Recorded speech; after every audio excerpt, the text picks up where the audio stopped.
Hello बच्चों, मैं सुदेश आज आपके लिए साइकोलॉजी का एक बहुत ही इम्पोर्टेंट टॉपिक लेकर आपके सामने आई हूँ। जैसे आपको पता ही है कि आपके एचटेट के पेपर होने वाले हैं, तो उसको ध्यान में रखते हुए आज मैंने आपके लिए साइकोलॉजी का एक बहुत ही इम्पोर्टेंट टॉपिक तैयार किया है, जिसका नाम है इकोलॉजिकल सिस्टम थ्योरी। बच्चों, आप देखते हो कि ये जो टॉपिक है वो आपके पेपर में बार बार पूछा जा रहा है और आपके एचटेट के सिलेबस में ये कहीं पर भी दिखाई नहीं देता। तो चलिए बच्चों, इसको आज हम पढ़ते हैं किस तरीके से इससे आपके एग्ज़ाम में प्रश्न आएंगे और ये थ्योरी है क्या। देखो बच्चों, इकोलॉजिकल सिस्टम थ्योरी, यह जो थ्योरी है यह एक अमेरिका के जो साइकोलॉजिस्ट हुए हैं उन्होंने दी है, जिसका नाम है ब्रोन फैन बैनर। तो इसलिए उनकी थ्योरी को बोला जाता है ब्रोन फैन बैनर थ्योरी। इसी को बच्चों बोला जाता है इकोलॉजिकल सिस्टम थ्योरी। इसी का अगला नाम है ह्यूमन इकोलॉजी थ्योरी। तो बच्चों देखते हैं ये थ्योरी है क्या। बालक के स्वयं के गुण और विभिन्न पारिस्थितिक तंत्र उसके विकास पर प्रभाव डालते हैं। हाँ, यही बात इस थ्योरी में बताई गई है कि जो बालक का विकास है, डेवलपमेंट है, उस पर किस किस चीज़ का प्रभाव पड़ता है। बालक के स्वयं के गुण और विभिन्न पारिस्थितिक तंत्र उसके विकास को प्रभावित करते हैं। जैसे हम पढ़ते हैं कि जो बच्चे का विकास है वो किस किस से प्रभावित होता है। बच्चे की जो हेरिडिटी है और जो इन्वायरमेंट है, दोनों को मिलकर ही उसका जो है विकास होता है। तो इसमें भी वही बताया गया है कि जो बालक के स्वयं के गुण होते हैं और विभिन्न पारिस्थितिक तंत्र उसके विकास को प्रभावित करते हैं या प्रभाव डालते हैं। इसमें फ़र्क क्या है या क्या इसमें अलग से दिया गया है, ये क्या मानते हैं जो आपके ब्रोन फैन बैनर हैं, उन्होंने क्या बोला है कि जो बच्चे का इन्वायरमेंट है उस इन्वायरमेंट को ही उसने एक तरीके से आगे डिवाइड किया है। जैसे इन्वायरमेंट होता है, इन्वायरमेंट में हम देखते हैं कि बच्चे के घर, बच्चे का परिवार, बच्चे का स्कूल, बच्चे का विद्यालय, ये सारी चीज़ें जो है उसके इन्वायरमेंट में आती हैं। तो यहाँ पर जो ब्रोन फैन बैनर हैं उन्होंने क्या बोला है, जो उसका इन्वायरमेंट है उसको आगे उसने डिवाइड किया है और उसको उन्होंने 5 सिस्टम बताए हैं, जिनको हम बोलते हैं 5 सिस्टम। चलिए देखते हैं वो 5 सिस्टम क्या हैं। तो 5 सिस्टम जो बताए हैं, सबसे पहला है बच्चों माइक्रो सिस्टम, दूसरा है मैसो सिस्टम, तीसरा है एक्सो सिस्टम और अगला है बच्चों मैक्रो सिस्टम और लास्ट वाला है क्रोनो सिस्टम। तो जो आपके ये साइकोलॉजिस्ट हुए हैं ब्रोन फैन बैनर, इन्होंने क्या बोला है कि जो 5 सिस्टम है वो बच्चे के विकास को प्रभावित करते हैं। अब किस तरीके से बच्चे के विकास को प्रभावित करते हैं, चलिए इसको देखते हैं। यानी जो हमने जो 5 सिस्टम आपको बताए हैं, माइक्रो सिस्टम, मैसो सिस्टम, एक्सो सिस्टम, मैक्रो सिस्टम और क्रोनो सिस्टम, इन सिस्टमों में क्या क्या आते हैं, किस किस को हम किसके अंतर्गत रखते हैं। तो चलिए पहले हम देखते हैं अपना माइक्रो सिस्टम।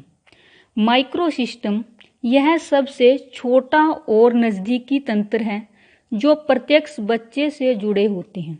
यानी बच्चे का जो विकास होता है, बच्चे का जो विकास होता है वह किस किस से प्रभावित होता है, उसके इन्वायरमेंट और हेरिडिटी से होता है। तो उसने जो पहला माना है माइक्रो सिस्टम, इसको क्या बोला है, यह सबसे छोटा और नज़दीकी तंत्र है जो प्रत्यक्ष बच्चे से जुड़े होते हैं। यानी इसमें माइक्रो सिस्टम में हम क्या रखेंगे, जो बच्चों से सीधे डायरेक्ट रूप से जुड़े होते हैं। जैसे बच्चा स्वयं हो गया, परिवार, स्कूल, धार्मिक संस्थान, पड़ोस, साथी, समूह, खेल का मैदान। यानी बच्चा जिनसे सीधा रूप से जुड़ा हुआ है और उसके विकास को जो प्रभावित करते हैं उसको हम माइक्रो सिस्टम बोलते हैं। माइक्रो सिस्टम जितना अच्छा संबंध बच्चे का अपने परिवार से, स्कूल या पड़ोसी, साथी समूह जैसा संबंध इनके साथ होगा, यानी जिससे बच्चा प्रत्यक्ष रूप से जुड़ा है, उनके साथ उसका जैसा संबंध होगा वैसा ही उसका विकास होगा। दूसरा है बच्चों मेसोसिस्टम। मेसोसिस्टम क्या है? दो माइक्रोसिस्टम या दो से अधिक माइक्रोसिस्टम भी हो सकते हैं, मिलकर बच्चे के विकास पर जो प्रभाव डालते हैं उसको मेसोसिस्टम कहा गया है। यानी पहले हमने पढ़ा माइक्रोसिस्टम, माइक्रोसिस्टम में जो बच्चे से सीधे रूप से जुड़े हुए थे, मेसोसिस्टम में भी सीधे रूप से तो जुड़े हैं, लेकिन वो क्या होंगे? दो माइक्रोसिस्टम। जैसे इसमें हमने पढ़ा परिवार, स्कूल। जब परिवार और स्कूल दोनों मिलकर बच्चे के विकास पर जो प्रभाव डालेंगे, जैसे इसमें मैंने आपको उदाहरण भी दिया है, जैसे साथी समूह और परिवार। अब परिवार का बच्चे के साथी समूह के साथ जिस तरीके का संबंध होगा, बच्चे का विकास भी वैसा ही होगा। कई बार जैसे स्कूल और परिवार, यदि किसी स्कूल टीचर के साथ उनके बच्चों के माता पिता का अच्छा संबंध है तो बच्चे का विकास भी अच्छा होगा। कई बार क्या होता है कि जो पेरेंट्स होते हैं उनका स्कूल टीचर के साथ कई बार विचार नहीं मिलते, तो इसका बच्चे के विकास पर नेगेटिव प्रभाव पड़ेगा। बच्चा फंस जाता है कि वो स्कूल टीचर की माने या परिवार की माने। इसलिए परिवार और स्कूल दोनों के बीच में अगर संबंध अच्छा है तो बच्चे का विकास भी अच्छा होगा। यानी मेसो सिस्टम क्या है? जिसमें दो माइक्रो सिस्टम मिलकर बच्चे के विकास को प्रभावित करते हैं। अगला है बच्चों एक्सो सिस्टम। एक्सो सिस्टम ये वो सिस्टम हैं जो बच्चे से डायरेक्ट जुड़े नहीं होते परंतु अप्रत्यक्ष रूप से प्रभावित करता है। यानी ये बच्चों से सीधा सो जुड़ा नहीं होता, लेकिन बच्चे का जो माइक्रो सिस्टम है कहीं ना कहीं उससे जुड़ा होता है। जैसे माता पिता का कार्यस्थल, दूर के रिश्तेदार। यानी जैसे मान लीजिए आप कहीं पर जॉब करते हैं या कहीं पर भी आप कार्य करते हैं, आपका बच्चा डायरेक्ट रूप से वहाँ से जुड़ा हुआ नहीं है, लेकिन आप वहाँ से जुड़े हुए हैं और आपका प्रभाव आपके बच्चे पर पड़ेगा। इसी को उसने बोला है एक्सो सिस्टम, यानी जो जिससे उनका माइक्रो सिस्टम जुड़ा हुआ है एक तरीके से, और उस माइक्रो सिस्टम से उनके जो माइक्रो सिस्टम से उनका जो सिस्टम जुड़ा हुआ है, जैसे माता पिता का कार्यस्थल है तो माता पिता उसके लिए क्या है? माइक्रो सिस्टम है, उससे सीधे जुड़े हुए हैं। और माता पिता का कार्यस्थल उससे सीधा नहीं जुड़ा हुआ, लेकिन उसको वह प्रभावित करता है अप्रत्यक्ष रूप से, तो इसको बोला गया है एक्सो सिस्टम।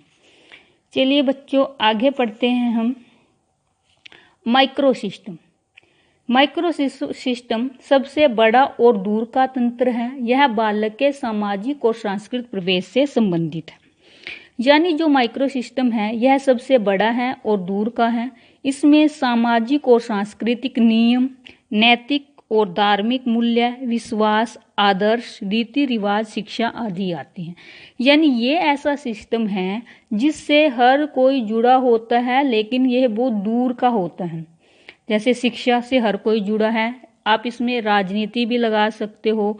जो मूल्य हैं, जो विश्वास हैं, जो रीति रिवाज हैं, वो सारे किस में आएंगे? माइक्रो सिस्टम से। यानी ये बच्चे से दूर होते हैं और सबसे बड़ा है, सबसे ज़्यादा फैला हुआ यह होता है।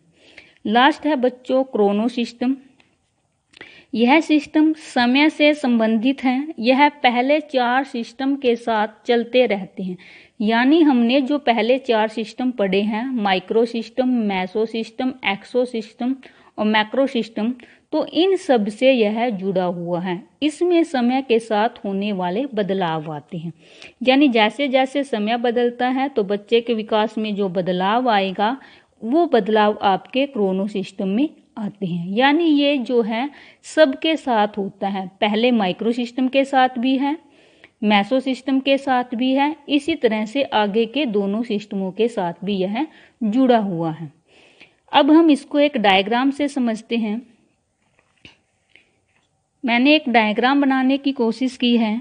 जो पहला सिस्टम है चाइल्ड, उसके बाद दूसरा, उसके बाद तीसरे नंबर का, 4th नंबर का और 5 नंबर का। तो ये सारे सिस्टम बच्चे के विकास को प्रभावित करते हैं। पहले सिस्टम में माइक्रो सिस्टम बच्चे के बिल्कुल पास वाला होता है, जो बच्चों के नज़दीक होता है। दूसरा सिस्टम क्या होगा, दोनों माइक्रो सिस्टम जुड़ने के बाद बच्चे के विकास पर जो प्रभाव पड़ेगा।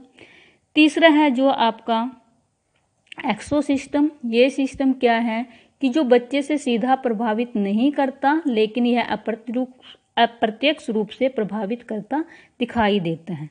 और जो फोर्थ नंबर का है वह आपका मैक्रो सिस्टम, जो सबसे बड़ा है, जिसमें शिक्षा, राजनीति, धार्मिक मूल्य, विश्वास, नियम, रीति रिवाज आदि चीज़ें आती हैं। और लास्ट वाला जो है वह आपके टाइम से संबंधित है, यानी लास्ट वाले को हम बोलेंगे टाइम से रिलेटेड है। टाइम के साथ साथ जो परिवर्तन आते हैं उसको हम बोलते हैं क्रोनो सिस्टम। तो बच्चों, उम्मीद है मेरी यह छोटी सी कोशिश आपको पसंद आई होगी और आज की जो क्लास है वो समझ में आई होगी। अगर आप चाहते हैं कि मैं ऐसे ही आपको साइकोलॉजी के जो इम्पोर्टेंट टॉपिक हैं उनकी वीडियो देती रहूं, तो इसके लिए आप मेरी वीडियो को लाइक करें, शेयर करें और चैनल को सब्सक्राइब करें, ताकि मैं आगे की वीडियो भी इसी तरीके से आपको दे सकूं। Thank you.